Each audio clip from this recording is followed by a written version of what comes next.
నీ career building అనేది నీ చేతిలో ఎంత ఉందో అంత లేదంటాను నేను. అందుకని నువ్వు పని చేసుకుంటూ పో. అంటే ఎక్స్ప్లెయిన్ చేయగలరా అది? ఏం లేదు, చాలా సింపుల్ అండి. నేను ఇది అవ్వాలని వస్తాం.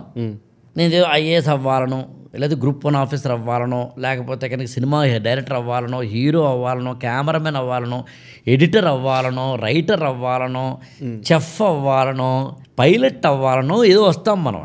కానీ ఇలా వెళుతున్న క్రమంలో ఇదే కాకపోవచ్చు. నువ్వు ఇందని మీరు అడిగా, నేను గ్రూప్ 1 రాయలేదు, గ్రూప్ 2 రాయలేదు, నేను ఇంక బ్యాంక్ ఎగ్జామ్స్ రాయలేదు. అయితే ఐఏఎస్ ఒకటే మాట, ఒకటే బాణం, ఒకటే పరీక్షలాగా. కాకపోతే సినిమా, ఈ రెండు తప్ప ఇంకోటి నా మైండ్లో లేదు. కాబట్టి నేను ఐఏఎస్ రాశాను, రాలేదు, రాకపోతే గ్రూప్ 1 లేదు, ఏం లేదు, డైరెక్ట్గా సినిమా. ఇది సినిమా ఫీల్డ్లో ఏం చేసేవారు? Script writing, direction, TV serials direction. ఇలా మీకు తెలియదే ఉందండి, సినిమా ఫీల్డ్లో మనం మొదట్లో బిగినింగ్లో ఎన్ని రకాలుగా చేస్తాం, అన్ని రకాలుగా అన్నీ ఈ ప్రాసెస్లో నాకు డబ్బులు ఒకటి రావట్లేదు. ఎందుకంటే ఎవరు వెంటనే బిగినింగ్లో ఇవ్వరు. అందువల్ల ఇవాళ ఉన్నంతగా కూడా ఆ రోజులు ఇచ్చేవారు కాదు. అండ్ దానికన్నా ఇంపార్టెంట్ ఏంటంటే, ఎక్కడో నేను చదువుకున్నది వేరు కదా, నేను చేస్తున్నది వేరు కదా, ఏంటో సంథింగ్ సింక్ అవ్వట్లేదే అనే ఒకనొక తర్జన భర్జన జరుగుతుంది. Sir before